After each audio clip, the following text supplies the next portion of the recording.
Welcome to the Elder Care Advocates, where Mark Silverman, LCSW, and I are talking about issues of interest to our seniors and our elder community. Nice to see you, Mark. Good to see you, Dave. How you doing? I'm doing well. Thank you. Our topic today is about seniors with dementia or Alzheimer's. Particularly that there's a need when they're visiting or when at holiday events for activities that keep them busy and keep them engaged, and I guess things that we can do with them. Can you talk to me about the need and what some of the solutions are? Well, the need comes out of the reality that probably the easiest way to conceptualize this is that in many ways they are at the stage of children. And that's not to be derisive, but in terms of what their interests are, it's the truth.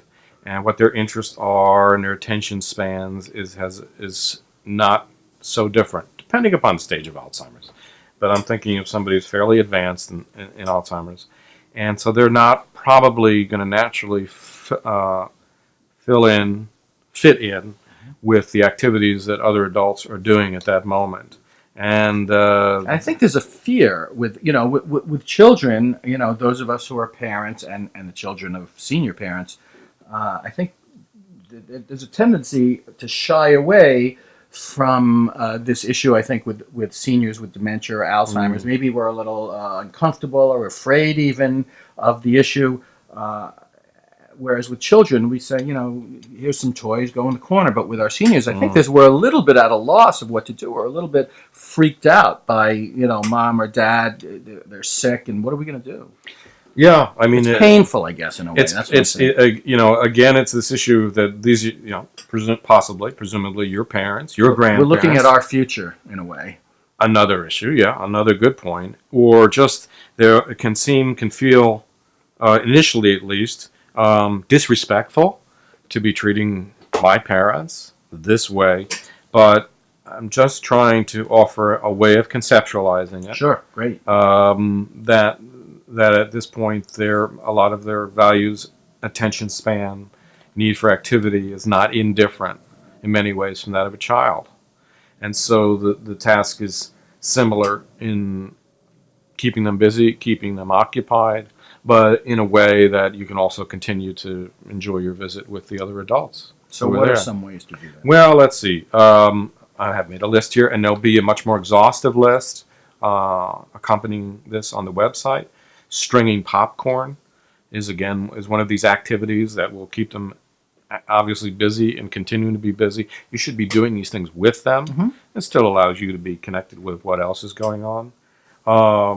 Making holiday cards is a very good idea, and then you can also wend off into discussions with about who you're writing who they're going to, and discussions there, and see how you can go as far and not so far with that discussion. Sticking stamps and return labels onto the greeting cards, natural follow up to that. Making cookies is a very good way. Got to polish the silver before the guests arrive. This is an activity that'll keep them busy. These are simple and functions. They're helping. So there is a result. Mm-hmm. There's a need, and then there's a result, and they're making something that you'll get shiny silver, and they'll see how they can be proud of what they did. Absolutely, and that's a very good point. And I think that's there is a tendency in a lot of us to think when we see people who have Alzheimer's, have these conditions, that they are totally different people, and that's not usually true. It's a condition that affects parts of them, their intellectual capabilities, but they're in there. They're in there. I think that's a very good way to put it. That's what a friend of mine who has Alzheimer's, his wife puts it that way to me. She says he's in there. Absolutely. And the issue that's a very good point, and the issue I was thinking of is one's sense of achievement or pride, which is not inconsistent with being a child, by the way, but can very well be the desire to be important, to be needed. To be useful, could very well still be there. Sure.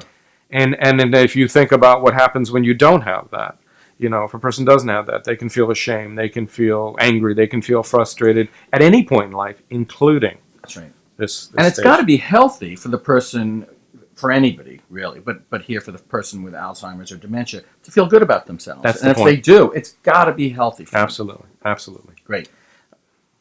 I didn't even have that written down. That was excellent. Really good. Thank you. Thank you. I feel good about myself. I feel good that you feel good about yourself. Thank you very much. Okay. Anyway, Is there a fee for that? Do I owe you money now? you'll get a bill. So making a holiday floral arrangement, taking a nature walk together in the park. This is sort of a different, more sensate experience. Yeah, I was going to say that these are mostly arts and crafts things, and then when you got to that one, of course, it isn't. It really diverged. Yeah, but I think it's also good because it's a universal experience. It's exercise. It's touching and feeling and smelling and Part of nature. Part of nature can also help with memory and bringing back memories, reminiscences. So I think that's a very good thing to consider. You might also look back in these people and see try to find out what some of their hobbies were when they were younger, because these come back as having an interest to them. You know, I have a friend who's passed away, but he didn't have dementia, but he retired and he didn't know what to do, and he asked his wife, what do you do? She was retired and she had plenty to do, and she said, what did you like when you were little? And he said, I liked to color, and he became a painter.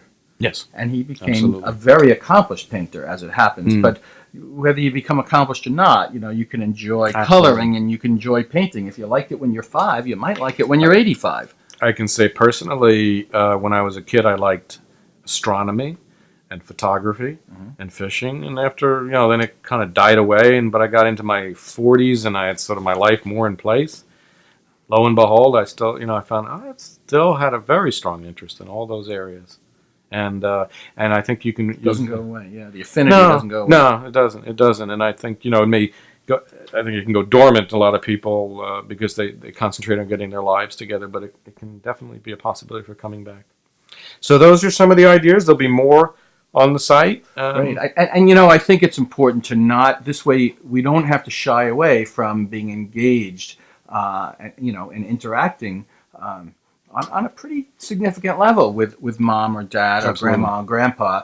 And we don't put them in the corner. They're part of the family as much as they ever were. It's just a little different, and we find other ways to engage with them. Right. And there can be really vibrant activity and interactivity if we just look and put a little effort and love into it.